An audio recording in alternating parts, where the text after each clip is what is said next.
Apa suara?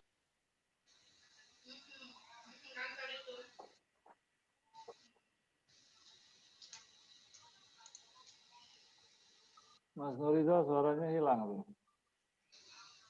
Ke mute kayaknya. Ya, ini sudah jam 8 di sini ya, di laptop saya jam 8.06 ya. Kita mulai saja ya Ustadz Alwi ya. Boleh. Biasalah kita akan banyak yang masuk ini. Nanti ini sudah beberapa yang masuk. Ada rekan-rekan dari alumni IAM dan lainnya. Oke, bismillahirrahmanirrahim. Assalamualaikum warahmatullahi wabarakatuh. Waalaikumsalam. Assalamualaikum warahmatullahi wabarakatuh.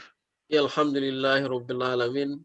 Assalatu wassalamu ala asrafil anbiya'i wal mursalin wa ala alihi wa ashabihi ajma'in. Rabbi shrah li sadri wa yassir li amri wa hlul 'uqdatam min lisani yafqahu qawli.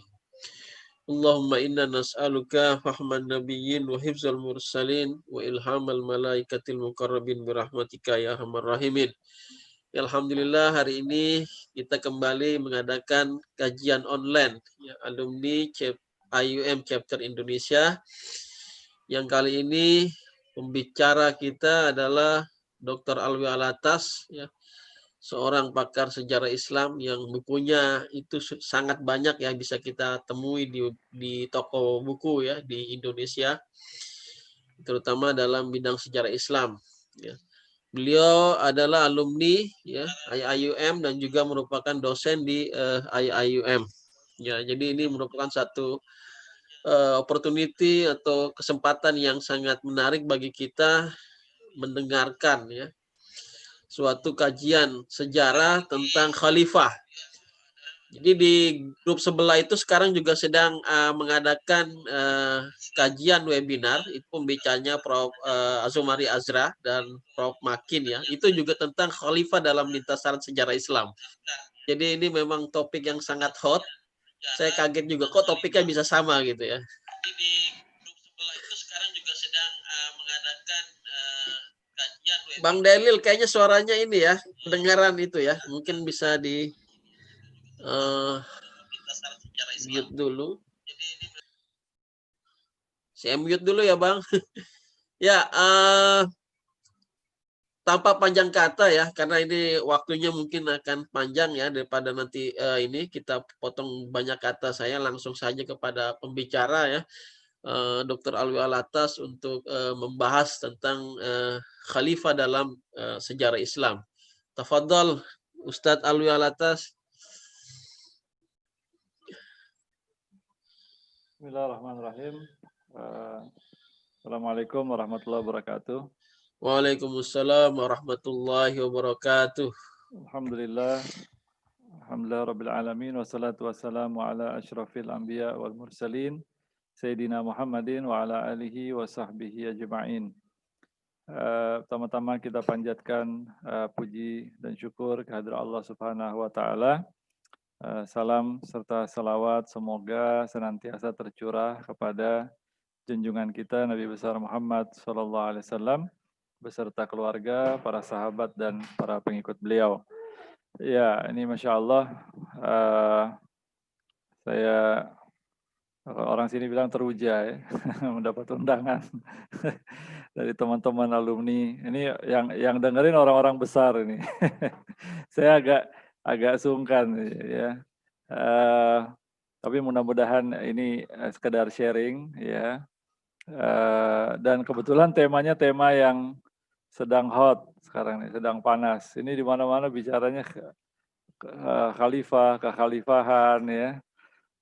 Ini juga Mas Agas tuh tadi sama teman-teman tuh juga bikin ini juga diskusi temanya itu juga ya. Di hari ini paling tidak ada 3 yang saya dengar ya. Tadi katanya Prof. Azumari hari ini juga ya, Mas Rizal ya. Jadi ya ini memang tema yang sedang hangat ya sekarang ini.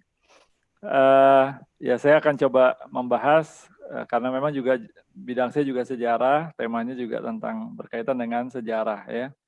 Jadi nanti kita akan membahas tentang kekhalifahan dari sudut pandang sejarah Islam. Tapi tentu juga kita akan mengaitkan berkenaan dengan apa yang sedang ramai sekarang ini. Saya coba bahas sejauh yang saya pahami ya. Saya coba share screen karena saya juga siapkan slide ya. Bentar ya. Oke. Iya, tentu saja kalau bicara tentang kekhalifahan itu istilah yang sudah akrab ya di telinga kita. Sekarang jadi makin akrab lagi karena ada pro kontra, ada yang sangat bersemangat ya memperjuangkan khilafah atau kekhalifahan, ada juga yang sekarang cenderung antipati ya dengan kekhalifahan. Antipatinya mungkin karena ya ada beberapa faktor ya.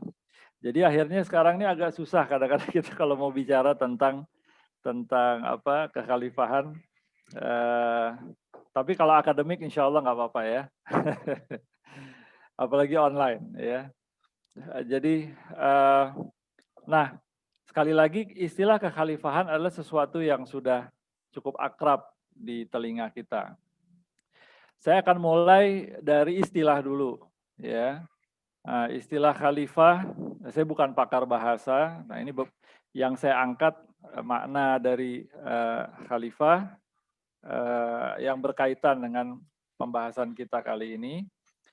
Kata khalafa itu ini saya ambil dari kamus, terutama dari kamus Hans Weher ya. Terjemahkan ke bahasa Inggris itu to be the successor of ya, penerus, pengganti ya, atau succeed ya, menggantikan, atau pemimpin berikutnya, to follow ya, mengikuti, substitute, menggantikan ya, to appoint as successor, ditetapkan, ditunjuk sebagai penerus atau pengganti. Nah, ini makna khalafah. Khalifah adalah orangnya ya, khalifah adalah orangnya. Successor ya, deputy. Khilafah itu lembaganya ya, a deputyship, office of or rule of a caliph ya. Jadi bukan kantor dalam artian, kalau di Malaysia pejabat ya. Bukan kantor dalam arti building, bangunan fisik, tapi ini lebih ke sesuatu yang abstrak ya. Nah, ini kurang lebih arti khalifah di dalam bahasa Arab yang berkaitan dengan apa yang ramai dibicarakan sekarang. Sebetulnya khalifah ini kan merupakan istilah yang digunakan untuk kepemimpinan ya di dalam peradaban Islam ya, pemerintahan utama. Itu yang pemimpinnya disebut sebagai khalifah. Nah, asal muasalnya istilah khalifah ini digunakan kurang lebih segera ya, atau tidak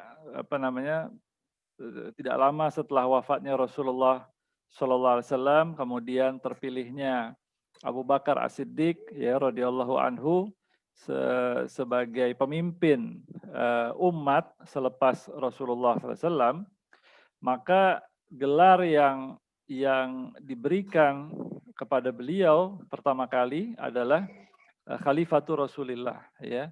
Makna dari Khalifatur Rasulillah ini adalah pemimpin ya, kurang lebih kalau diartikan pemimpin setelah Rasulullah SAW ya, selepas Nabi ya, the successor, pengganti atau penerus Rasulullah SAW. Jadi makna khalifah successor ya. Ada yang mengatakan misalnya kalau dikaitkan dengan Nabi Adam alaihissalam ya, ketika di dalam Quran, ketika Nabi Adam alaihissalam diciptakan oleh Allah Subhanahu wa taala, beliau sebagai ini ja'ilun fil ardi khalifah, bahwa Allah berfirman bahwa Allah akan menciptakan ya seorang khalifah di muka bumi. Di antara maknanya ini saya dengar dari seorang akademisi, maknanya adalah beliau akan menjadi pemimpin di muka bumi yang nantinya akan ada penerus-penerusnya, ya. Selepas beliau akan ada lagi yang berikutnya dan seterusnya. Jadi maknanya tidak lepas dari situ. Nah, jadi istilah khalifah itu sendiri muncul pertama kali dan digunakan oleh khalifah yang pertama, Abu Bakar As-Siddiq, dalam artian beliau adalah penerusnya Rasulullah SAW, pemimpin berikut setelah Nabi Muhammad SAW. Dan sejak itulah istilah khalifah ini terus digunakan oleh para pemimpin Muslim, pemimpin utama di dunia Islam. Tentu saja ketika itu umat Islam sebagai satu umat, sebagai satu society, dan juga sebagai satu entity, political entity, ya, entitas politik, itu masih satu, ya, ketika itu. Jadi pemimpinnya juga satu. Nah, selepas Abu Bakar As-Siddiq memerintah hanya 2 tahun lebih, sekitar 2,5 tahun. Kemudian beliau wafat dan digantikan oleh Umar bin Khattab. Nah, waktu Umar bin Khattab naik menjadi khalifah, menjadi pemimpin, sebutan awalnya adalah khalifah dari khalifah Rasulullah. Beliau adalah khalifahnya Abu Bakar, ya, bukan khalifahnya Rasulullah Sallallahu Alaihi Wasallam. Beliau adalah khalifatu Abu Bakar sebetulnya, ya, tapi istilahnya digunakan khalifati Rasulillah, ya. Jadi khalifah dari khalifahnya Rasulullah. Ya, ini yang kedua, ya udah cukup panjang. Jadi kalau konsisten digunakan terus, kalau udah pemimpin yang ke-10 tentu lagi tambah panjang. Jadi kemudian menjadi ringkasnya istilahnya menjadi khalifah saja, ya. Maka sebutan khalifah untuk pemimpin sejak itu menjadi sesuatu yang selalu digunakan pemimpin utama, ya, di dunia Islam. Nah, tetapi pada masa Umar bin Khattab ini juga ada gelar baru, ya, yang kemudian muncul. Yang dari apa yang saya baca, gelar ini muncul boleh dikatakan spontan, bukan melalui rapat, ya, atau misalnya lewat DPR, ya, rapat bentuk undang-undang, bentuk istilah, tidak. Tapi ada salah seorang amir, salah seorang pejabat yang ketika datang kepada Umar bin Khattab, beliau menyapa Umar bin Khattab dengan sebutan ya Amirul Mukminin, ya. Amirul Mukminin maksudnya wahai pemimpin orang-orang beriman. Maka istilah ini karena pas, ya, bunyinya akhirnya seterusnya digunakan sejak saat itu bagi pemimpin Muslim, ya, digunakan oleh Umar bin Khattab. Sejak itu jadi sering dipanggil sebagai Amirul Mukminin, ya. Begitu juga pada zaman Utsman bin Affan, pada zaman Ali bin Abi Thalib dan masa-masa berikutnya. Jadi ini ada 2 istilah yang digunakan, Amirul Mukminin dan juga istilah khalifah, ya. Nah, istilah khalifah, ya, sejak saat itu menjadi sebutan bagi pemimpin tertinggi. Nah, pemimpin tertinggi atau pemimpin utama di dunia Islam. Nah, istilah itu digunakan, khalifah, ya. Tetapi nanti pada masa-masa berikutnya, pada masa Bani Umayyah pun begitu juga, istilah khalifah Amirul Mukminin, ya. Pada masa Abbasiyah pun begitu juga. Saya nggak begitu mendalami sebetulnya secara detail tentang sejarah istilah-istilah atau gelar-gelar. Waktu Bani Umayyah, apakah ada gelar-gelar lain yang muncul, saya perlu cek lagi, tapi secara umum sebutan bagi para pemimpin biasanya kalau pemimpin utama khalifah dan Amirul Mukminin, tapi bagi para pemimpin-pemimpin lainnya biasanya Amir sebutannya, ya. Tapi nanti pada masa Abbasiyah nanti ada banyak muncul gelar-gelar yang lain, ya, selain buat kadang-kadang ada sebutan Syahansyah seperti yang biasa digunakan oleh Kekaisaran Persia pada masa sebelumnya. Begitu juga bagi para sultan, bagi para pemimpin, bagi gubernur, para pejabat, ya. Banyak muncul sebutan-sebutan lain, ya, gelar-gelar lain pada masa-masa berikutnya. Ada istilah Amir, ini sebutan umum, ya, Amir. Sampai sekarang pun masih ada. Ini kan dari bahasa Arab Amir, ya, orang yang pemimpin, ya, maknanya diantaranya. Atau kadang di bahasa Inggris Emir, ya. Nah, sampai sekarang masih digunakan. Kemudian banyak gelar-gelar lain yang muncul seperti istilah-istilah yang di belakangnya menggunakan din, ya seperti Salahuddin, Nuruddin, Mu'inuddin, apalagi, ya ada banyak, ya Najmuddin, ya Bahauddin. Itu pada masa era Abbasiyah, bukan dari awal, pada masa-masa yang belakangan. Ini adalah sebetulnya gelar-gelar juga, bukan nama lahir, ya. Nah, gelar-gelar yang diberikan kepada para tokoh, ya, kepada para pemimpin, termasuk ulama pun kadang diberikan gelar dengan nama-nama tersebut, ya. Kayak Salahuddin itu bukan nama lahir, nama lahirnya Yusuf, ya. Kemudian banyak lagi yang lain. Nanti ada lagi gelar selain seperti itu, ada lagi gelar Malik, ya, atau nanti ada gelar Sultan. Tapi ini tentu bukan untuk pemimpin yang utama. Pemimpin utama pun kadang-kadang menggunakan juga gelar seperti Malik, ya, seperti waktu zamannya Salahuddin Al-Ayyubi. Salahuddin bukan khalifah, ya. Salahuddin adalah seorang sultan, ya, pendiri dinasti Ayyubiyah. Beliau memimpin di Mesir dan di Syria pada era Abbasiyah. Beliau punya beberapa gelar, di antaranya Al-Malik An-Nasir, ya, Al-Malik An-Nasir. Anak-anaknya juga semua ada gelar-gelar Al-Malik juga. Jadi rajanya banyak ya, ketika itu, ya. Nah, makanya beliau bikin madrasah waktu mendirikan, waktu menguasai Mesir dan juga waktu membebaskan Al-Quds, beliau bikin madrasah, diantaranya namanya Madrasah Nasiriyah, ya, karena diantara gelarnya Al-Malik An-Nasir, ya. Nah, tapi pada saat yang sama khalifahnya juga punya gelar Al-Malik An-Nasir juga, ya. Agak kurang cocok ketika itu antara khalifah di Baghdad dengan Salahuddin Al-Ayyubi. Nah, bagaimanapun, walaupun ada banyak istilah-istilah, ada banyak gelar,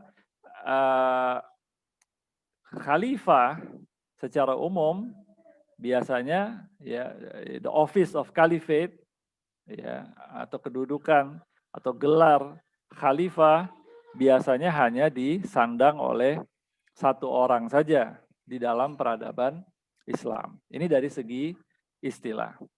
Nah, sekarang kita lihat dari secara sejarah tentang kedudukan khalifah ini, ya. Ini sebetulnya kalau mau dibahas panjang, ada banyak perbedaan pandangan berkaitan dengan masalah ini.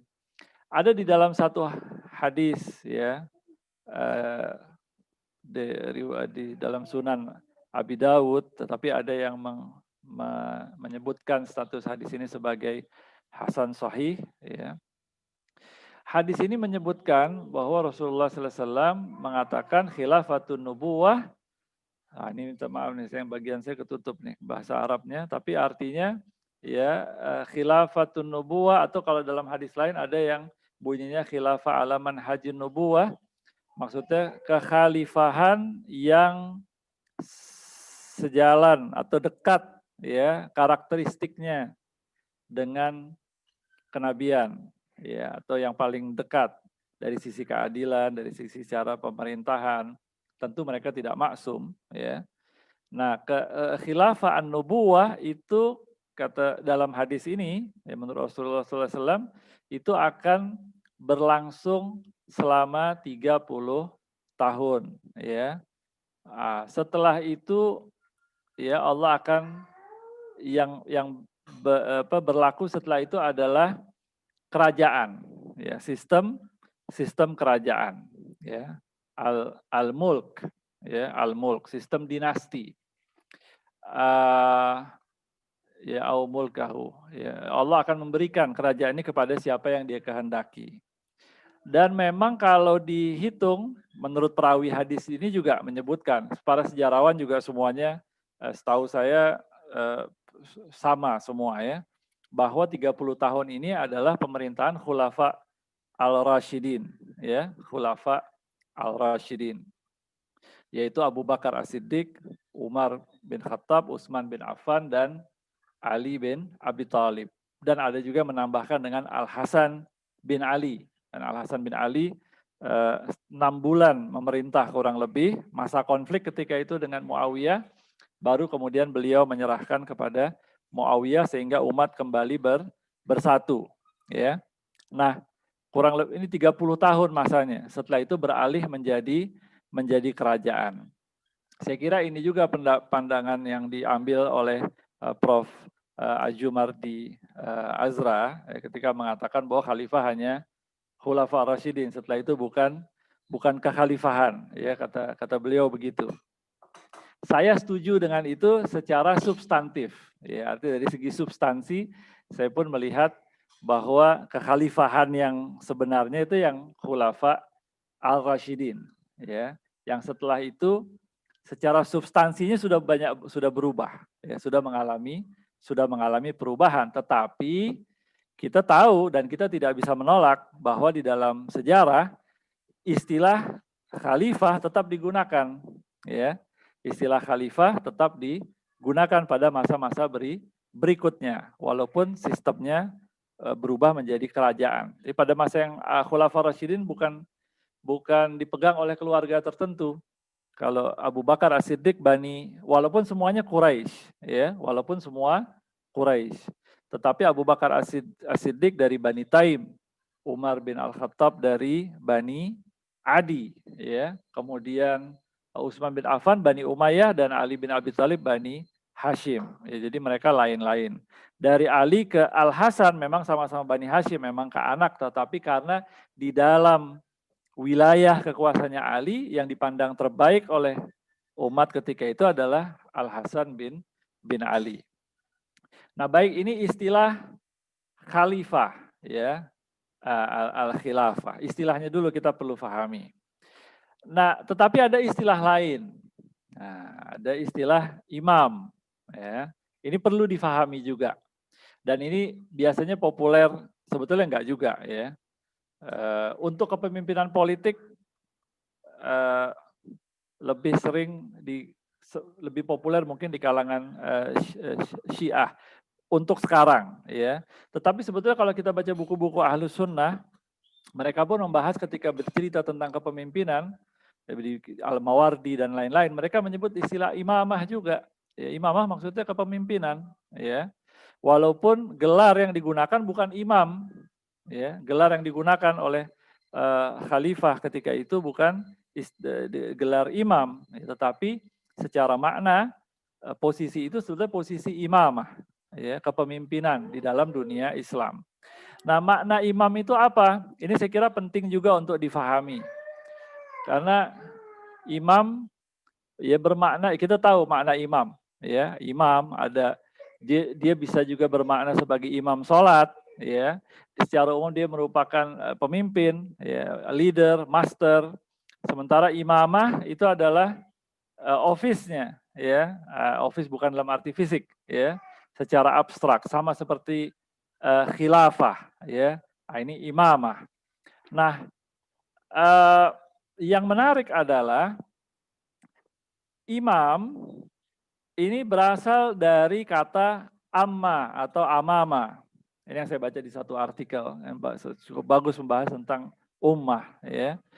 Makna dari amma atau amama ini adalah mencari atau to seek, ya. Juga bisa berarti mencari jalan yang benar, to seek the right path. Bisa juga bermakna bergerak ke depan dengan sengaja, to go intentionally for apa tuh, ketutup tuh, saya nggak lihat, ya. Nah, dari kata amma atau amama ini nanti muncul beberapa kata, diantaranya imam, ya, juga ummah, ya. Kata ummah itu juga berasal dari kata amma. Nah, ummah ini, nah ini saya kira penting untuk difahami. Ummah itu artinya adalah society, ya, masyarakat, komunitas. Tetapi what kind of community? That's important, ya. Masyarakat yang seperti apa? Karena kalau kita mau sebut masyarakat, ya, society, itu bisa banyak kategori, ada beberapa kategori. Pada masa lalu ada tribal society, masyarakat kesukuan. Artinya basis dari masyarakat ini adalah kesukuan, ya, dia berbasis suku, ya. Nah, ada banyak istilah bahasa Arab untuk mewakili masyarakat atau society dalam artian suku, ada kaum, ya, ada beberapa istilah yang lain. Nah, tetapi ummah berbeda dengan kaum karena dia bukan berbasis kesukuan.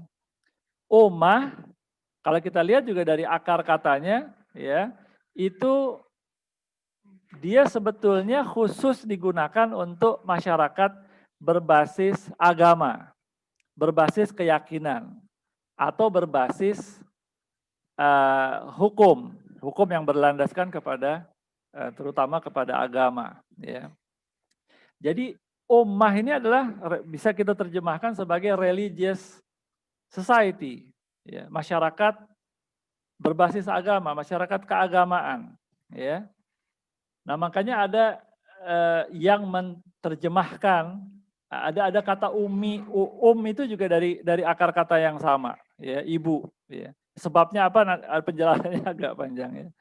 Tetapi yang menarik bahwa Rasulullah SAW itu kan disebut sebagai an-nabi al-ummi, nabi yang ummi.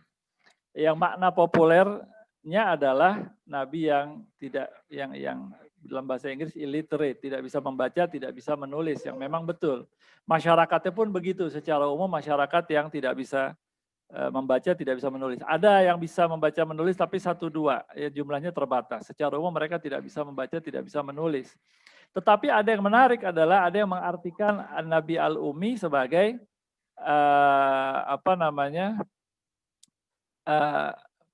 unscriptured society. Bukan Nabi Al-Ummi. Masyarakat Ummi di mana Rasulullah SAW diutus itu adalah unscriptured society. Masyarakat yang tidak mengenal scripture. Ya, karena mereka tidak punya tradisi nabi-nabi. Jadi ada kaitan dengan istilah ummah, religious community. Nah, ini agak panjang. Tetapi yang jelas kepemimpinan secara bahasa dia juga sebetulnya diwakili oleh kata imam. Nah, yang menarik adalah imamah, kalau kita lihat perjalanan sejarah Islam setelah Khulafa ar-Rasyidin, kemudian pada masa berikutnya ada perbedaan karakteristik yang cukup penting, ya. Nah, di antara karakteristik yang penting adalah bahwa pada masa Khulafa ar-Rasyidin, imamah, ya, saya kira ini penting kita memahami bahwa walaupun saya mau jelaskan di sini, walaupun istilah khalifah itu dari awal sejak pasca wafatnya Rasulullah SAW sudah digunakan istilah khalifah sampai runtuhnya Turki Utsmani, ya, istilah itu tetap digunakan dan kita tahunya sebagai era kekhalifahan. Tetapi ada perbedaan karakteristik antara Khulafa ar-Rasyidin dengan masa berikutnya. Di antaranya Khulafa ar-Rasyidin bukan dinasti, setelah itu dinasti dipegang oleh keluarga tertentu. Perbedaan yang lain adalah yang juga penting, ya. Pada masa Khulafa ar-Rasyidin, imamah, kepemimpinan baik secara agama maupun politik, ya, itu menyatu pada satu orang. Ya, menyatu pada satu orang. Artinya Abu Bakar As-Siddiq itu diakui kecuali oleh orang-orang Syiah. Orang-orang Syiah lain lagi pandangannya, ya. Tetapi di kalangan Ahlus Sunnah wal Jamaah, Abu Bakar As-Siddiq diakui sebagai orang yang terbaik secara agama, ya, dan sebagai pemimpin umat. Makanya beliaulah yang terpilih sebagai pemimpin. Dan selepas Abu Bakar As-Siddiq wafat, digantikan oleh Umar. Umar pun begitu juga. Ya, Umar bin Khattab radhiyallahu anhu dianggap oleh umat Islam ketika itu sebagai wakil mereka yang terbaik. Ya, orang terbaik yang hidup, yang layak untuk memimpin umat. Terbaik dari sisi apa? Terbaik dari sisi agama, ya, dan juga kenegaraan, ya. Begitu juga Utsman bin Affan, Ali bin Abi Thalib, ya. Mereka yang namanya imam, pemimpin, bukan hanya mimpin negara saja, tapi juga mengimami sholat. Tugas utamanya malah itu.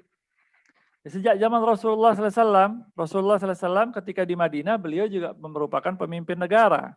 Dan kalau beliau keluar, beliau lagi berangkat misalnya berjihad, ya, melawan Romawi atau melawan kabilah-kabilah yang memerangi Madinah, beliau biasanya menunjuk orang sebagai wakil di Madinah.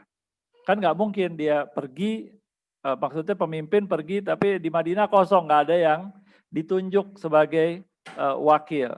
Biasanya selalu ada yang ditunjuk, ya. Dan apa yang dikerjakan oleh orang yang ditunjuk ini? Yang dikerjakan adalah mengimami sholat. Yang hari-hari dilakukan itu mengimami sholat, ya, bukan tanda tangan surat, ngasih stempel atau pidato di sini, pidato di sana. Kalau zaman dulu enggak, mengimami sholat, ya. Nah, jadi imam menjadi pemimpin agama, ya. Nah, jadi yang mengimami sholat ketika khulafa rasyidin, para khulafa ini, para pemimpin ini, ya, mereka memimpin keagamaan, mereka juga yang menjadi pemimpin negara. Tetapi pada era selepas itu, pada era dinasti Umayyah, dinasti Abbasiyah, dinasti Utsmaniyah, kepemimpinan agama dan politik mulai terpecah dua. Ya, unfortunately, sayangnya itu yang terjadi. Ya, artinya pemimpin politik atau pemimpin negara, ya, tidak selalu diwakili oleh orang yang terbaik atau dianggap terbaik di bidang agama, bukan orang yang dianggap paling memahami agama, ya. Kadang-kadang juga ada yang kurang mungkin, walaupun tidak selalu, ya. Kita jangan salah paham, ya. Banyak khalifah pada masa itu yang mereka mungkin hafal Quran, hafalan hadisnya banyak, ya. Jangan bandingkan sama kita atau sama pemimpin di zaman sekarang, ya. Mereka punya pemahaman agama yang sangat bagus, tapi ada juga yang kurang bagus pemahaman agamanya, ada juga, ya. Seperti misalnya pernah ada khalifah, saya lupa khalifah dari dinasti mana, itu pas sholat Id dia mau khutbah dulu baru sholat seperti sholat Jumat, ya udah mau berdiri. Kalau sholat Jumat kan khutbah dulu baru sholat, ya, tapi sholat Id sholat dulu baru khutbah. Jadi mau sholat, mau berdiri sholat, dipegang sama ulama yang depan, ya. Khutbah dulu baru sholat. Dia takut ditinggal sama orang kalau kalau sholat dulu, ya. Nah, jadi tidak selalu dipimpin oleh orang yang terbaik di bidang agama. Nah, sejak saat itu kepemimpinan agama dipegang, boleh dikatakan secara umum oleh para ulama. Dan karena itu juga mungkin gelar imam kemudian sering melekat kepada para ulama yang sangat menonjol, seperti para ulama pendiri mazhab, Imam Hanafi, ya, Imam Maliki, Imam Syafi'i, mereka semua disebut imam-imam, ya, karena memang mereka lah the leader of the society sebetulnya, pemimpin masyarakat, ya, dalam arti menjadi rujukan kepada masyarakat, tempat orang bertanya, ya, mereka yang memimpin masyarakat, mengarahkan, mengguide masyarakat, ya. Nah, jadi mereka menjalankan peran sebagai a'immah, ya. Jadi mulai ada keterpisahan, ya, pada masa selepas khulafa ar-rasyidin. Nah, kemudian seperti yang kita sudah sebutkan, pasca khulafa ar-rasyidin, sistem pemerintahan beralih ke sistem dinasti. Setidaknya ada 3 dinasti utama yang penting di sepanjang sejarah peradaban Islam yang kita semua sudah sering dengar. Ada dinasti Umayyah, ya, setelah khulafa ar-rasyidin antara tahun 661 sampai tahun 750, sekitar 90 tahun. Kemudian Abbasiyah tahun 750 sampai tahun 1258 di Baghdad. Nah, Baghdad itu kemudian jatuh ke tangan Mongol, Hulagu Khan. Tetapi ada khalifahnya dibunuh ketika itu, tetapi ada Pangeran Abbasiyah yang bisa meloloskan diri ke Mesir dan akhirnya kekhalifahan berlanjut di Mesir, ya, sampai tahun 1517. Sebagai simbol saja sebetulnya, ya. Tetapi kemudian diteruskan, diambil alih oleh Turki Utsmani, ya, pada tahun 1517 sampai berakhirnya Turki Utsmani pada awal abad ke-20 yang secara umum kita sudah sering dengar.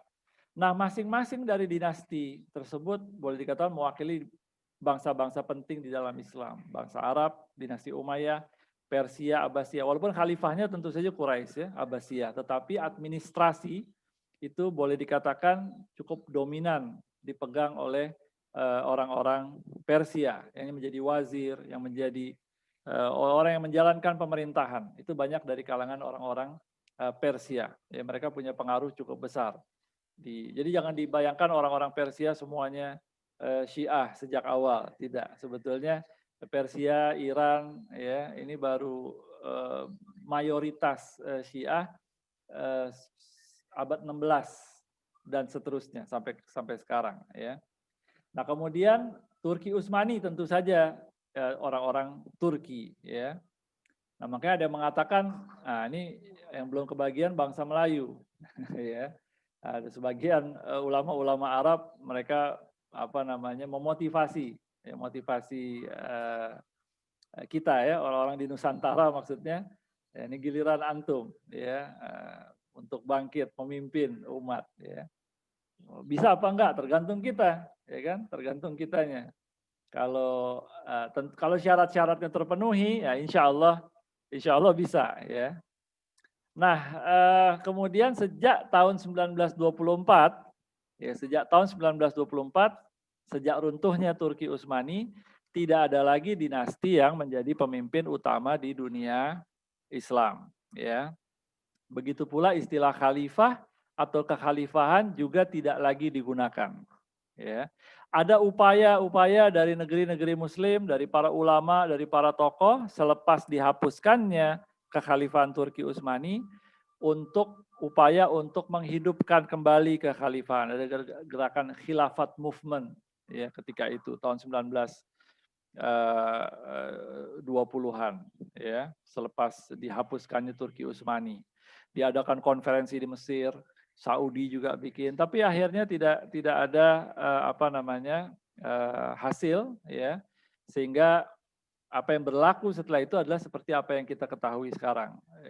Negeri-negeri Islam berjalan sendiri-sendiri menjadi nation state, apalagi ketika itu yang berkembang ide nasionalisme, ya. Maka sampai sekarang masih berlangsung seperti itu. Nah, hadis ini termasuk hadis yang sangat populer, ya, di banyak kalangan kaum muslimin pada hari ini. Saya kira kebanyakan sudah pernah mendengar hadis ini. Pertama kebetulan nih saya ambil tadi, saya copy paste yang bahasa Inggrisnya, ya. Tapi artinya kurang lebih di dalam hadis ini Rasulullah SAW, hadis riwayat Imam Ahmad, ya, di dalam Musnad Imam Ahmad, Rasulullah menyebutkan bahwa masa kenabian akan ada di tengah kalian sejauh yang Allah tetapkan, kemudian Allah akan mengangkatnya, ya.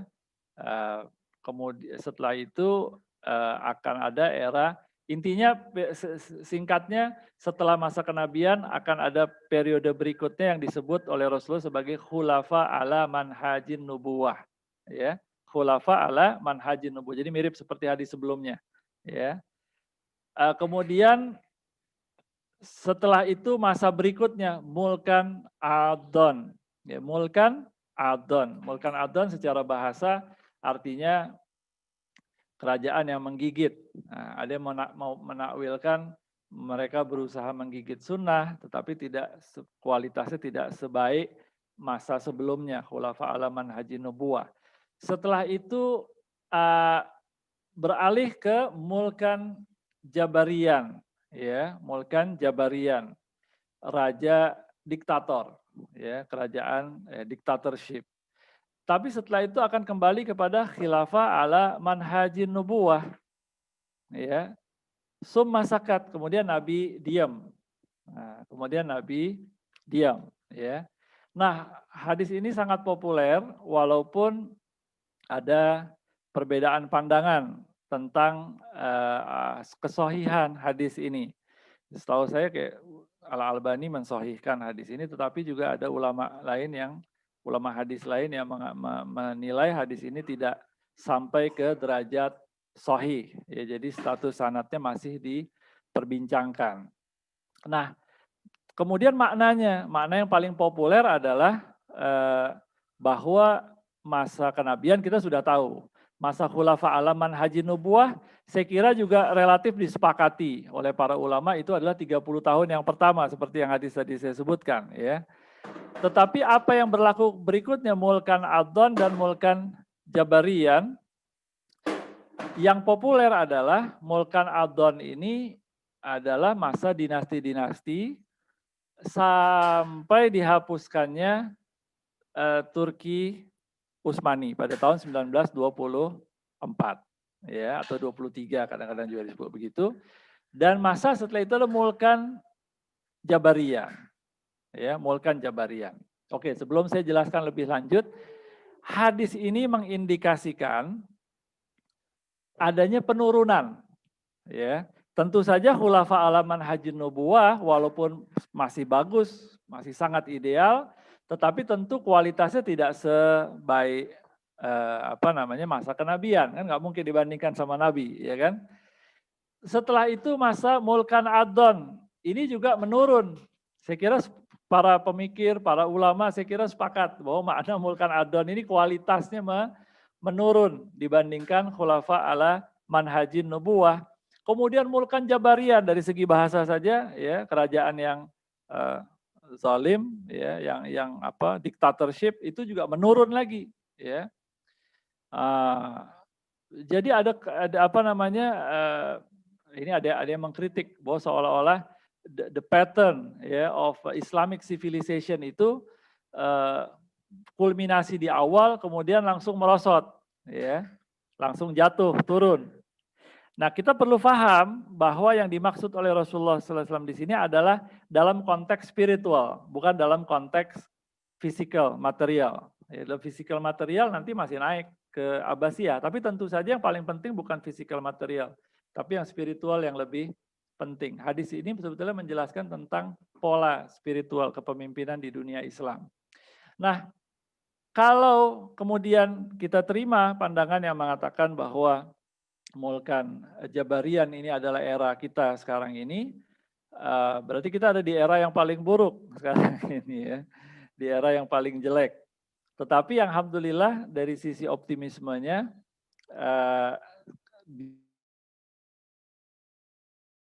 di hadis ini dikatakan nanti akan ada khilafah ala manhajin nubuwah, ya, artinya naik lagi.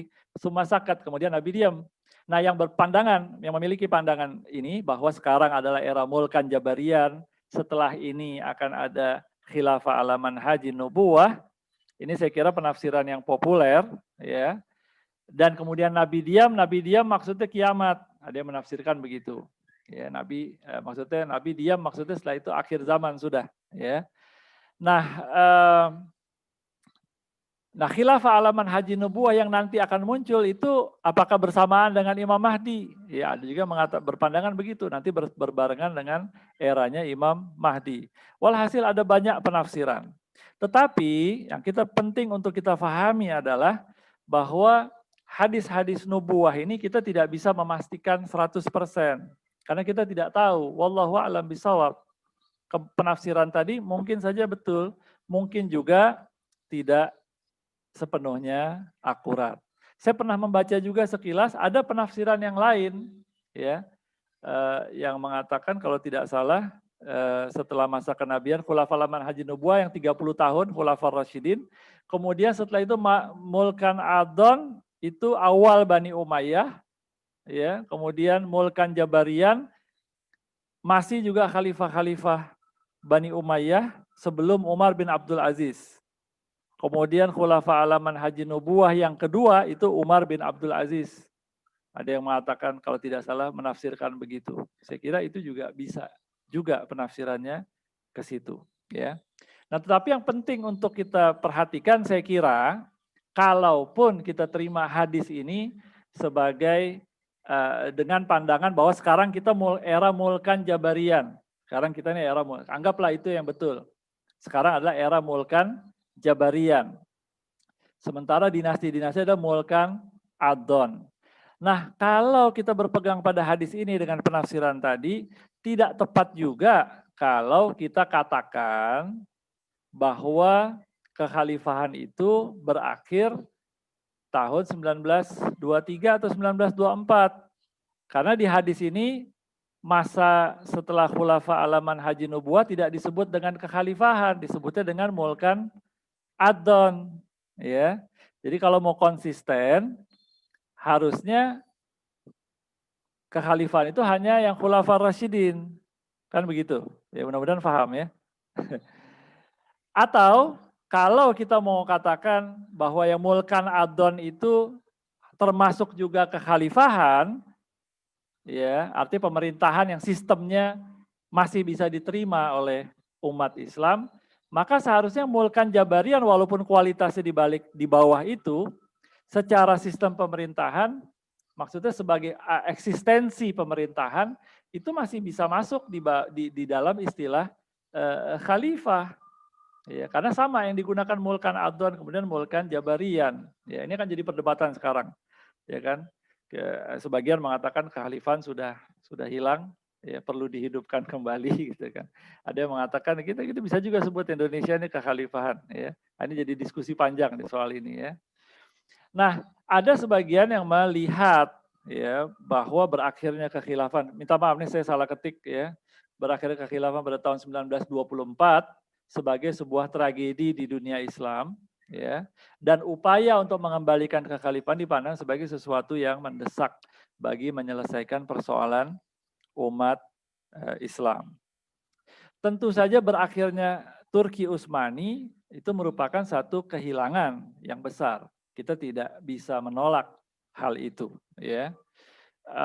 Tetapi kalau kemudian dilihat hal itu sebagai tragedi di dunia Islam, yang tragedi itu akan terhapus dengan kembalinya kekhalifahan dalam artian yang umum, ya, bukan dalam artian khusus, artinya khalifah yang memang bagus, ideal, yang adil dan seterusnya, ya. Nah, kalau dalam arti yang umum, ini saya kira kurang tepat juga ya pandangan yang seperti ini. Jadi kadang-kadang gini, saya sering mengkritik masalah ini ya, banyak teman-teman ya kalangan yang aktivis ya yang berusaha menjelaskan tentang kehebatan peradaban Islam di masa lalu, kadang-kadang kurang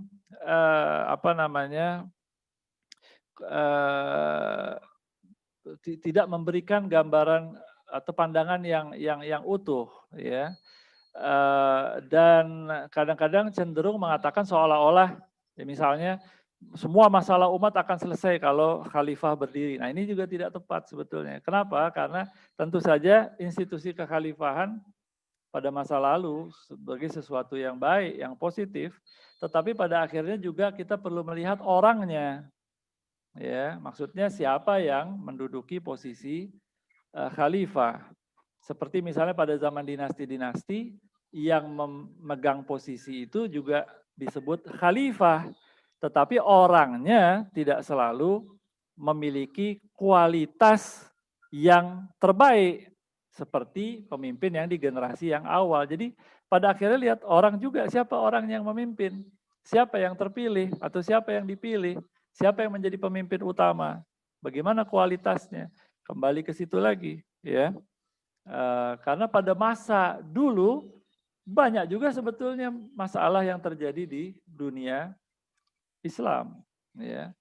Kembali kepada tadi pemimpinnya. Saya tidak katakan tentunya terus-menerus terjadi, sebagian besar tentu dalam keadaan yang baik, yang positif, ya, tapi ada juga kadang-kadang terjadi tragedi, ya. Seperti satu contoh saja saya berikan, ya. Ini paling sering diangkat oleh kalangan orang-orang Syiah. Pada zaman Yazid bin Abi Sufyan, ya. Itu cucu Rasulullah SAW terbunuh, Sayyidina Husain, ya kan? Itu satu tragedi besar dalam sejarah Islam, dan itu masih di era kekhalifahan, ya, dalam dinasti, ya. Bukan cuma Sayyidina Husain terbunuh, setelah itu Madinah diperangi, Mekah diperangi sampai Ka'bah terbakar, ya, dan seterusnya. Ini kadang terjadi, ada terjadi di dalam sejarah Islam. Nah, ini bagian akhir, nanti kita bisa lebih banyak diskusi, ya. Saya melihat ada beberapa perkara penting, ya, yang menjadi tanggung jawab utama pemimpin atau pemerintahan Islam. Ini paling tidak 3, mudah-mudahan nggak ada yang terlepas, ya. Ini yang seingat saya. Pertama, berjalannya syariah, atau setidaknya kebijakan yang dikeluarkan tidak bertentangan dengan syariah, ya. Yang kedua, tegaknya keadilan. Pemimpin tentu harus adil. Di dalam hadis disebutkan salah satu golongan yang diberi naungan di akhirat ketika tidak ada naungan selain naungan Allah, di antara pemimpin yang adil, ya. Kemudian yang ketiga, terjaganya persatuan umat. Karena ini satu tugas, sebetulnya umatnya harus bersatu, ya. Nah, kalau kita lihat dari 3 hal ini di era Khulafaur Rasyidin, boleh dikatakan ketiga hal ini berjalan, ya. Kecuali persatuan umat yang mulai pecah di akhir era Khulafaur Rasyidin, ya. Tapi di awal bersatu semua, hanya di bagian akhir Khulafaur Rasyidin mulai terjadi perpecahan umat, ya. Nah, kenapa terjadi perpecahan ini? Kenapa terjadi pemberontakan? Ini panjang kalau mau diceritakan, tetapi kalau dalam pandangan saya ini disebabkan oleh alleged injustice, ya. Artinya ada sekumpulan orang yang menganggap khalifah ketika itu tidak adil. Tapi saya kira penyebab utamanya bukan karena Utsman ibn Affan tidak adil, tapi ada sebab lain.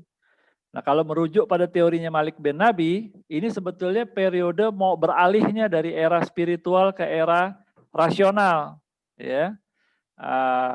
Nanti masuk ke dari dinasti Umayyah tuh ke Abbasiyah dan seterusnya, itu era rasional. Dan pada masa ini boleh dikatakan sudah muncul penyakit cinta dunia. Ketika itu pintu dunia terbuka, ya, di zaman Umar bin Khattab, Utsman bin Affan.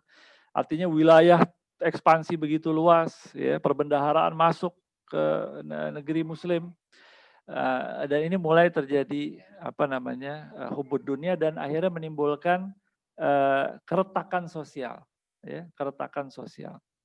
Kalau baca Ibn Khaldun Muqaddimah, ya, beliau menyebutkan di salah satu masalah di masyarakat perkotaan, ketika sudah berkembang peradaban di perkotaan itu, nanti akan ada tuh terjadi yang namanya at-taraf, ya, excessive luxury, ya, kekayaan yang berlebihan. Dan ini biasanya akan menimbulkan kemerosotan moral, ya, corruption di tengah society. Ini sebetulnya yang terjadi ketika itu, ya. Tapi panjang lagi kalau mau dibahas. Yang jelas secara umum 3 aspek tadi berjalan di era Khulafaur Rasyidin, kecuali yang persatuan tadi di bagian akhir mulai terpecah. Kemudian kita lihat di era Umayyah, ya.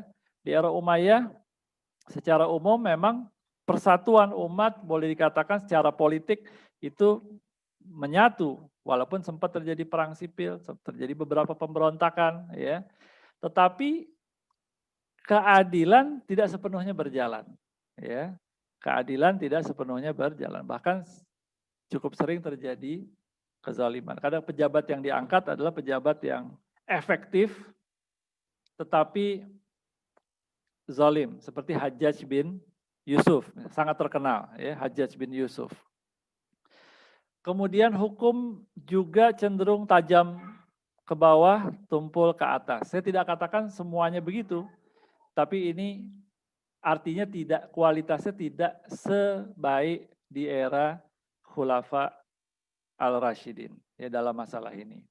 Hanya saja di era Umar bin Abdul Aziz, ketiga aspek penting ini boleh dikatakan berjalan, ya. Nah, ini di era Umayyah. Di era Abbasiyah lebih lagi nanti, ya. Dari segi keadilan kurang lebih masih sama, ya. Dari segi hukum juga kurang lebih masih sama. Nah sekarang malah dari segi persatuan politik tidak lagi terwujud di era Abbasiyah. Ya, jadi kalau kita mau mengatakan mendefinisikan kekhalifahan itu sebagai kondisi di mana umat bersatu, sebetulnya tidak selalu berlaku juga di dalam sejarah.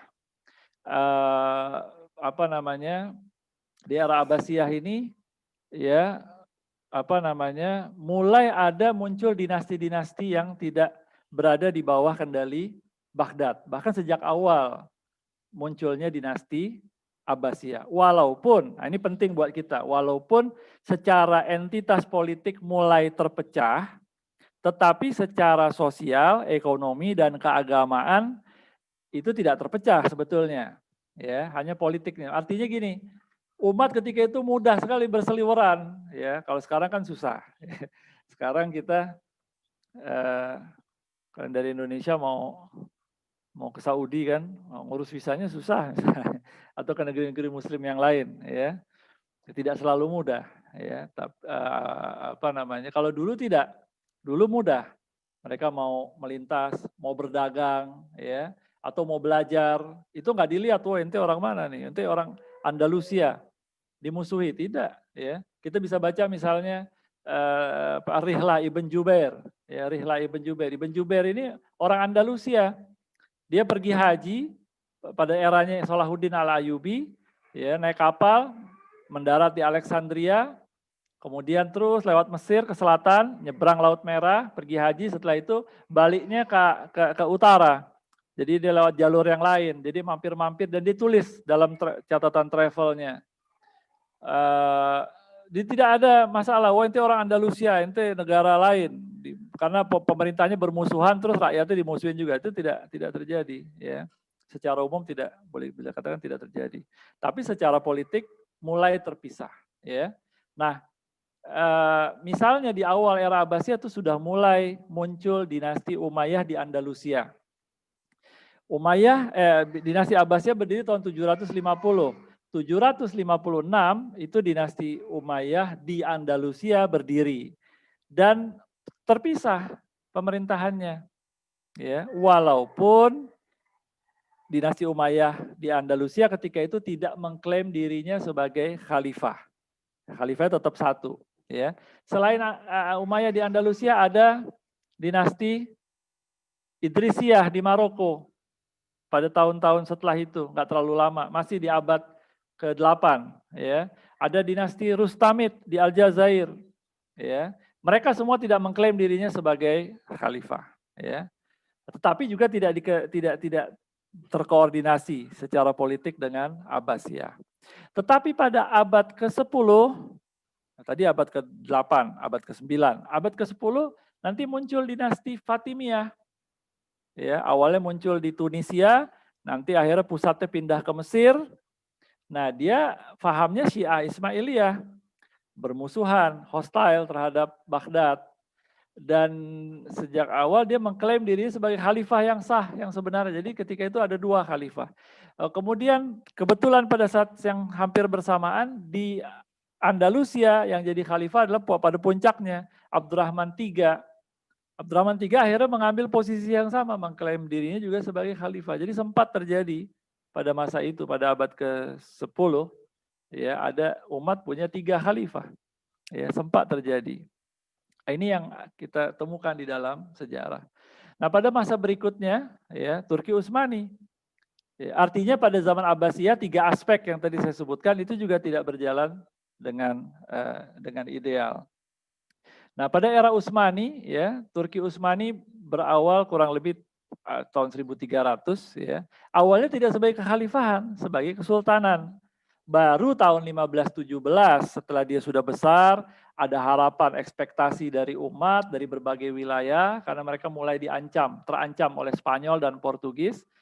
Mereka ingin bergabung dengan Turki Utsmani, akhirnya Turki Utsmani mengambil kebijakan untuk mengambil alih wilayah Muslim yang ada di sekitar Mediterania, Laut Tengah. Maka sampai Mesir dikuasai dan kekhalifahan secara resmi diambil alih oleh Turki Utsmani. Pada masa ini juga dunia Islam juga terpecah, tidak sepenuhnya menyatu, ya. Ada Turki, walaupun yang paling penting Turki Utsmani. Paling penting Turki Utsmani.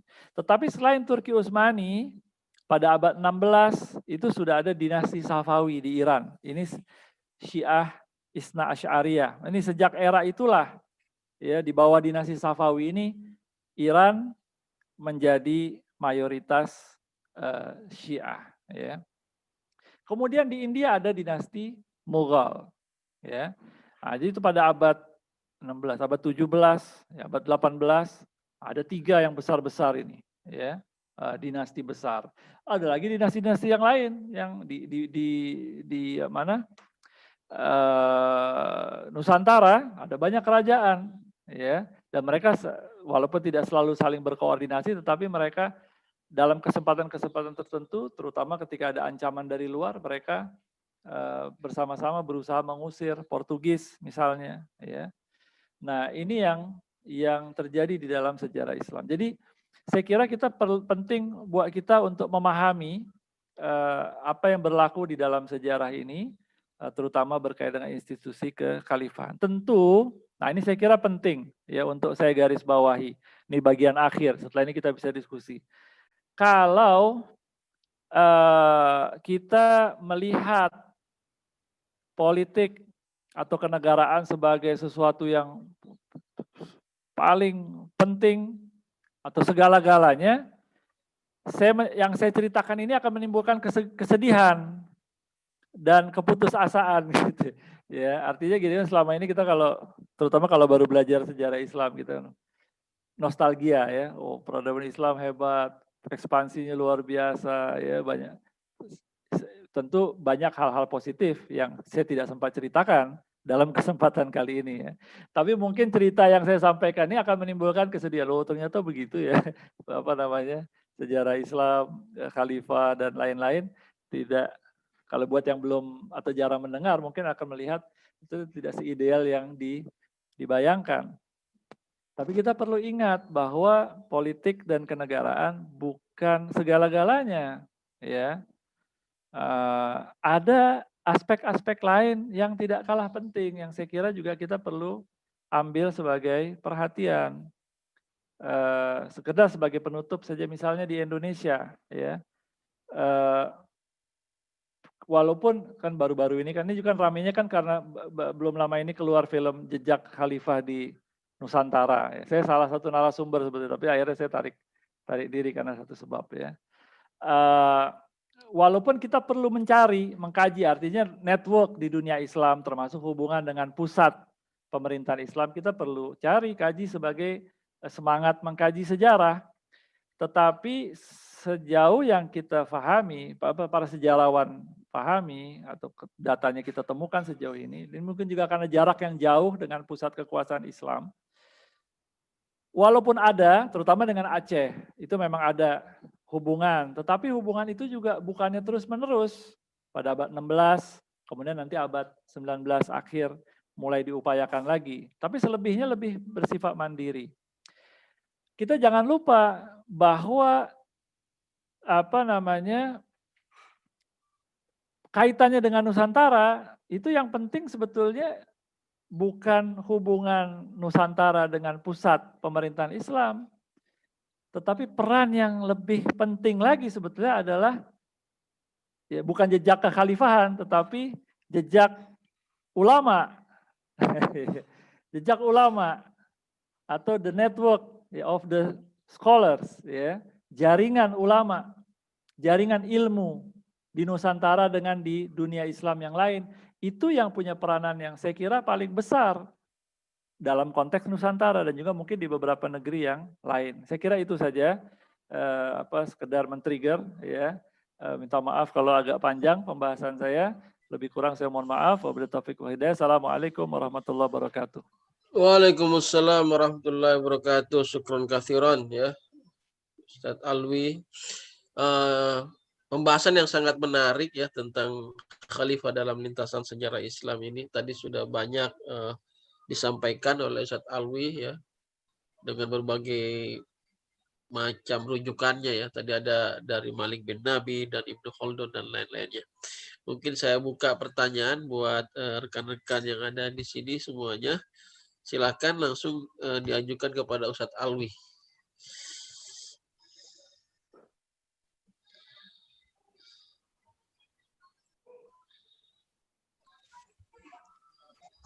Boleh Ustaz? Ya, silakan, Dokter. Apa nih, membuka saja buat teman-teman yang lain.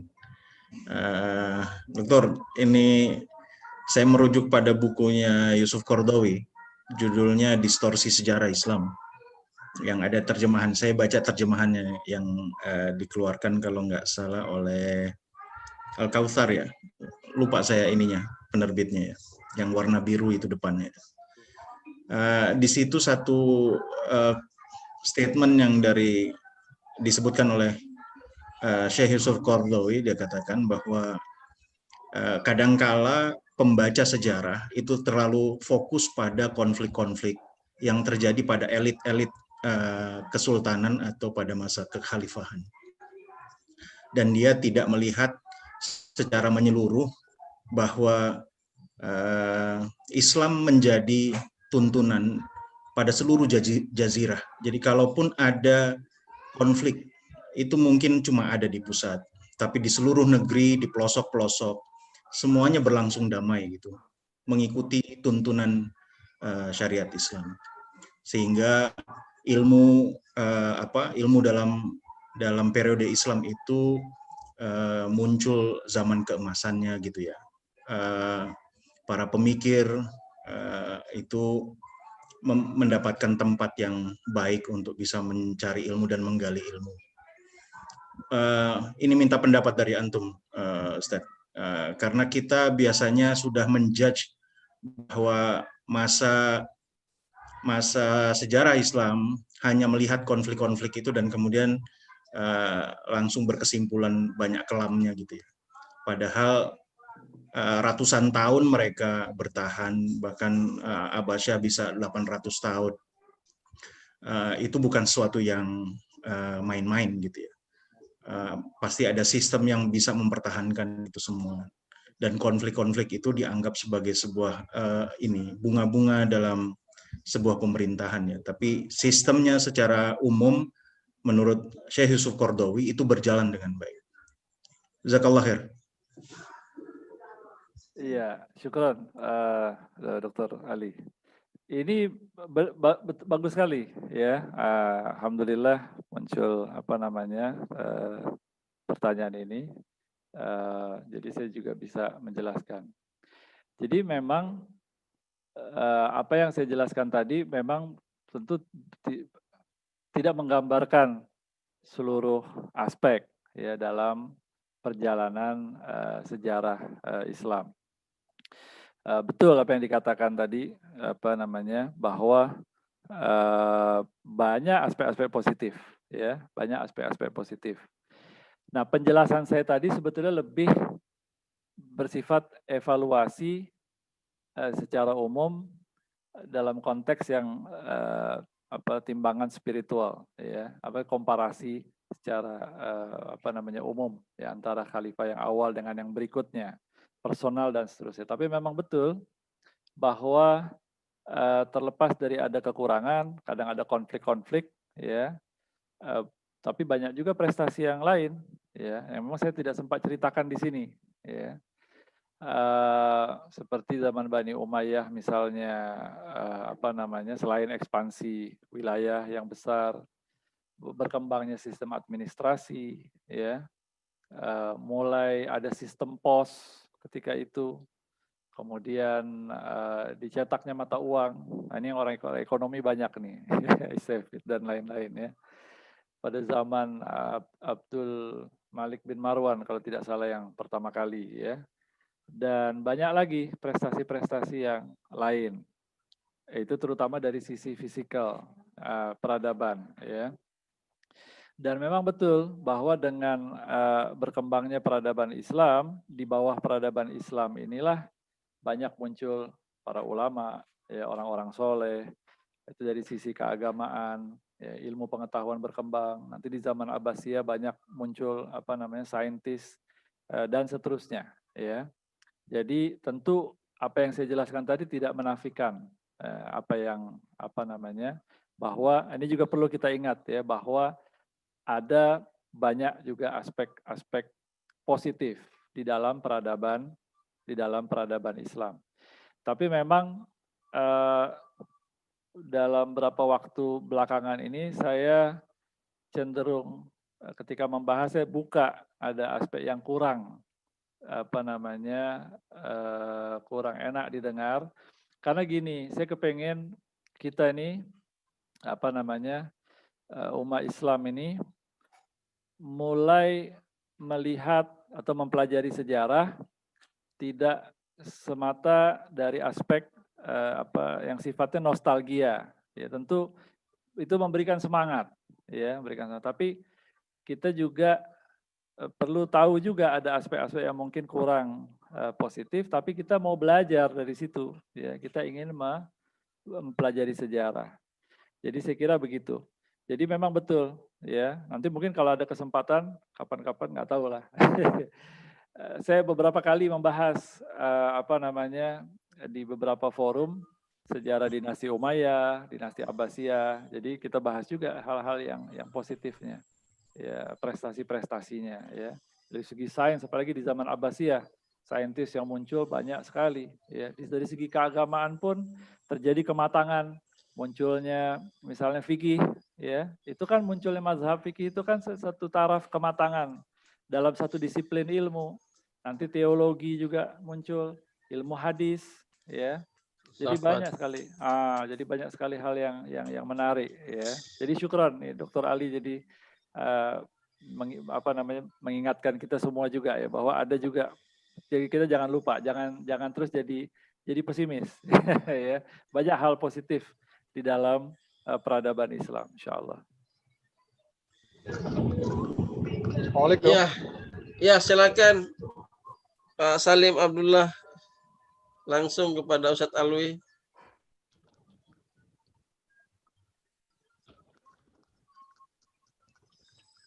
Halo. Ya, tafadhol Pak Salim, langsung ditujukan ke Ustadz Alwi. Ya, terdengar, suaranya terdengar. Assalamualaikum warahmatullahi wabarakatuh. Waalaikumsalam warahmatullahi wabarakatuh.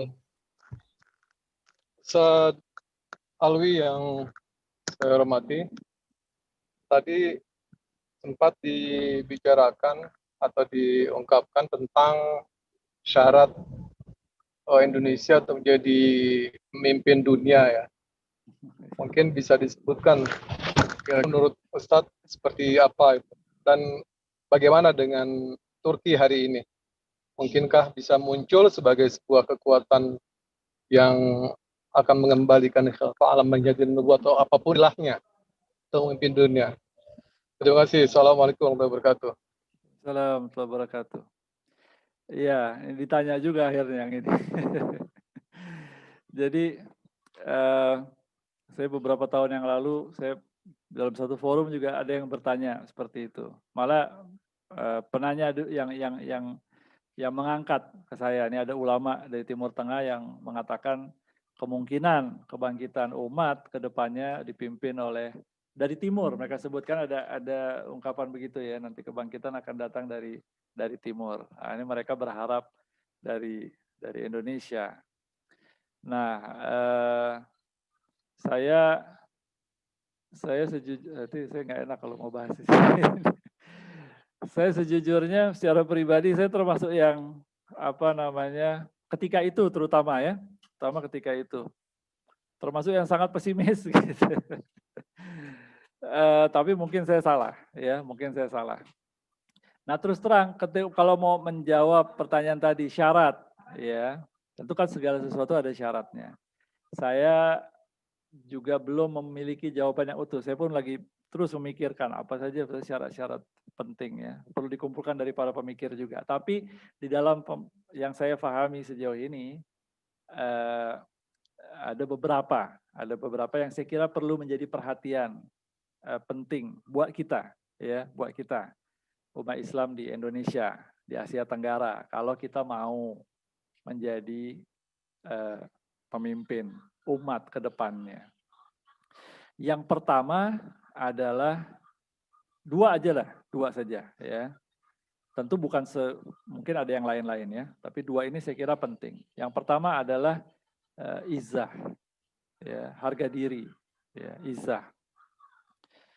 Nah, saya melihat ini salah satu karakteristik yang dimiliki oleh bangsa Arab menjelang munculnya kenabian. Ya. Mereka adalah orang-orang yang punya harga diri yang sangat tinggi. Ya. Punya izah yang sangat tinggi. Walaupun maknanya kadang bercampur dengan pemahaman jahiliyah. Ya, bercampur dengan pada masa itu, bercampur dengan pemahaman jahiliyah.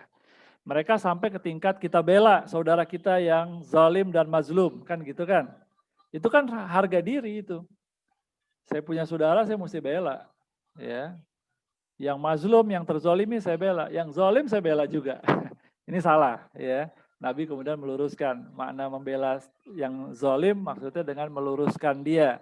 Mencegah dia dari perbuatan zalimnya. Tapi mereka adalah orang-orang yang punya harga diri yang sangat tinggi. Dan mereka, harga diri ini gini. Ini dalam pemahaman saya, mungkin saya tidak sepenuhnya tepat ya. Mereka punya sense of kemuliaan diri. Ya, dan mereka menjunjung tinggi itu. Dan mereka tidak suka dihinakan. Ya, tidak suka kehinaan. Nah, sampai pada tingkat pada zaman jahiliyah itu waktu lagi bangun Ka'bah kan mau meletakkan kembali Hajar Aswad ya ke tempatnya, itu kan mau berantem. Udah mau menumpahkan darah. Kenapa? Itu kan karena masalah kemuliaan. Mestinya saya punya suku yang meletakkan ini, nggak mau suku yang lain. Mereka siap berantem untuk itu, ya, walaupun akhirnya ditengahi oleh Rasulullah Shallallahu Alaihi Wasallam. Nah, salah satu keuntungan izah ini adalah karena mereka nggak pernah dijajah. Mereka tidak pernah dijajah. Ya. Jadi ini salah satu tantangan buat masyarakat yang pernah dijajah. Di antaranya kita, ya, Indonesia. Kita cukup lama dijajah oleh Belanda.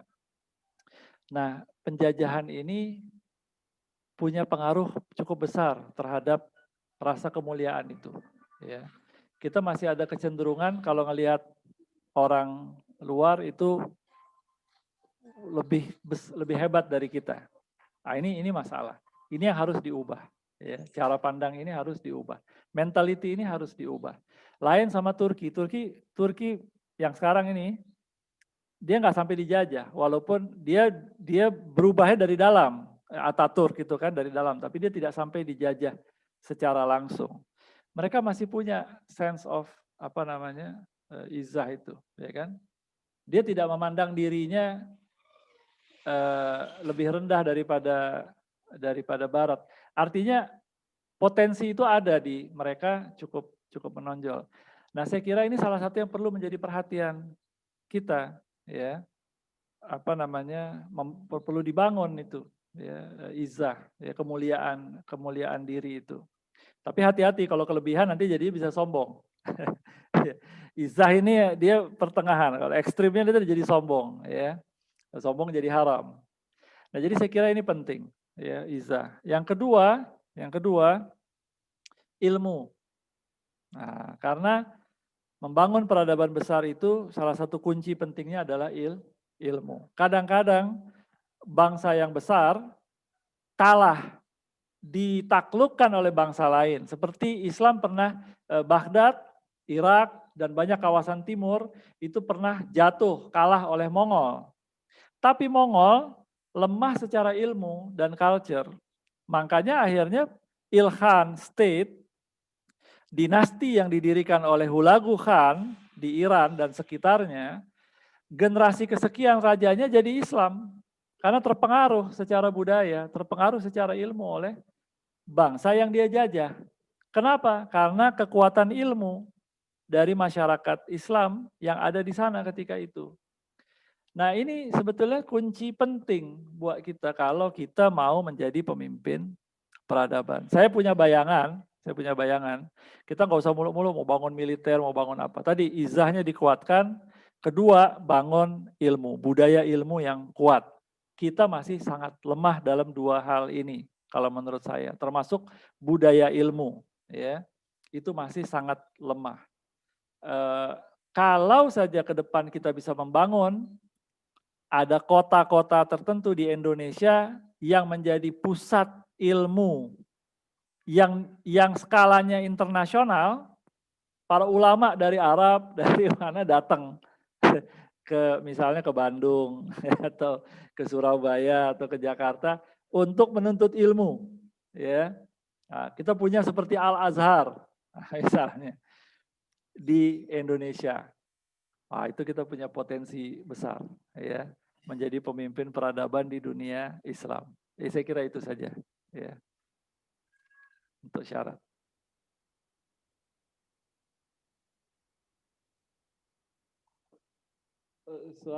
Suaranya nggak keluar, Mas Nurizal.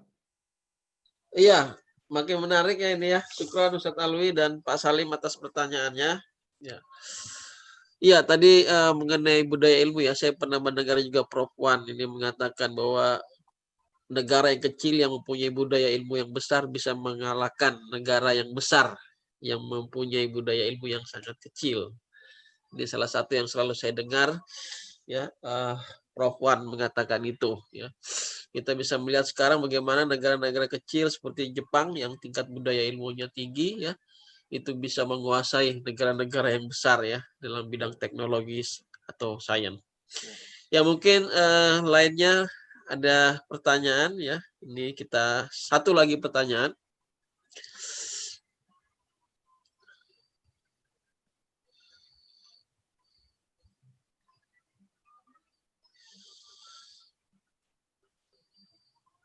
Ada? Ya, saya mau menambahkan sedikit ya. Ini mengutip Ibnu Khaldun ya di kitabnya Al-Muqaddimah halaman 150 sampai 151 ya. Bahwa hakikat kekuasaan itu kata Ibnu Khaldun 3 ini berdasarkan analisa beliau ya sebagai seorang sejarawan. Yang pertama adalah kekuasaan alamiah ya. Yang yang polanya adalah kekuasaan kepada masyarakat berdasarkan kepentingan dan hawa nafsu. Ini yang paling rendah kata Ibnu Khaldun. Yang kedua adalah siasi. Ya, jadi kekuasaan untuk masyarakat itu berdasarkan kepada akal, ya, yang tujuannya hanya untuk dunia, kepentingan dunia, menyelamatkan masyarakat, memberikan kemanfaatan masyarakat hanya untuk dunia. Nah, yang terakhir ini khilafah ini. Kata Ibnu Khaldun khilafah. Khilafah itu apa? Ya, khilafah adalah kekuasaan yang ditegakkan secara syariat dan memberikan kemaslahatan di dunia dan akhirat. Nah, ini yang disebut khilafah kata Ibnu Khaldun. Ya, mungkin saja Indonesia bisa menjadi khilafah ya, ketika para pemimpinnya bisa menegakkan syariat ya kepada rakyatnya. Tidak harus menjadi satu negara yang besar seperti di masa Turki Utsmani ya. Itu mungkin pandangan saya mengutip dari Ibnu Khaldun. Ya, mungkin ada yang bertanya ya, ini saya memantik aja ya, biar ada yang bertanya.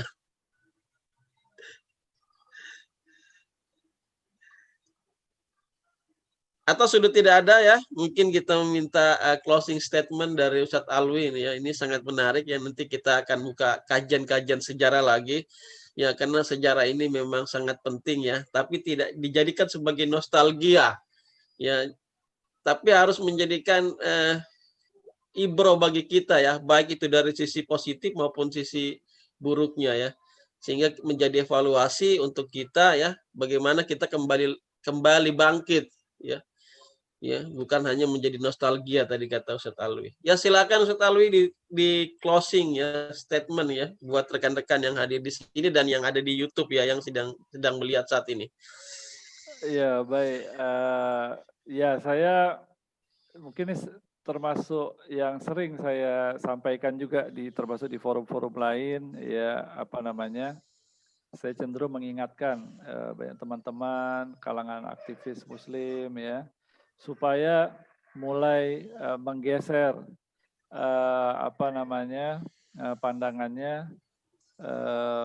jangan terlalu melulu ke politik ya. Bukan berarti politik tidak penting, tentu saja politik penting juga ya. Tetapi artinya ada hal-hal yang mendasar yang juga sebetulnya penting. Di antaranya adalah ilmu ya.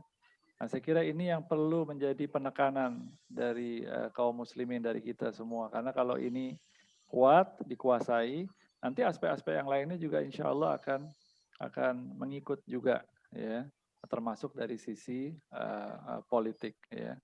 Jadi saya kira ini penting untuk menjadi perhatian kita. Karena gini, sama tuh kan kayak Mongol kan, nah, dia punya dengan kehebatannya dia bisa menaklukkan. Tapi berbeda dengan peradaban Islam. Peradaban Islam waktu awal mungkin ilmunya belum berkembang pesat, tetapi punya kapasitas, punya kemampuan, punya visi, sehingga nanti beriringan dengan penguatan ekspansi wilayah dan lain-lain, ilmunya juga berkembang. Tapi kalau ilmu tidak diperhatikan, akhirnya nanti takutnya kita nggak dapat apa-apa. Ini nggak dapat, itu tidak dapat. Jadi saya kira penting untuk memperhatikan masalah ilmu ini, ya, supaya kita bisa membangun, ya, peradaban yang besar ke depannya. Saya kira itu saja dari saya. Ya, terima kasih Ustadz Alwi ya. Ini terima kasih kepada abang-abang di bawah sini, ada Bang Salim ya, Daeng Ali, Ustadz Bambang ini ya, baru kelihatan ini, Masya Allah. Ini termasuk guru saya di Gontor ini. Masya Allah. Ya, terima kasih Ustadz Halim juga telah hadir di sini dan Mas Agasya yang telah. Terima kasih. Jazakumullah khairan Dr. Alwi Alatas. Waalaikumsalam. Sama-sama. Ya, terima kasih yang telah hadir semuanya ya. Ini Bang Avicenna juga ada di sini ya, alumni juga ya. Dan tidak lupa saya ucapkan terima kasih kepada Mas Agatsa ya yang telah memberikan waktunya ya untuk memberikan menjadi host ya di acara kajian online IUM ya chapter Indonesia ini. Terakhir ya, mari kita tutup dengan kafaratul majlis ya. Subhanakallahumma bihamdik.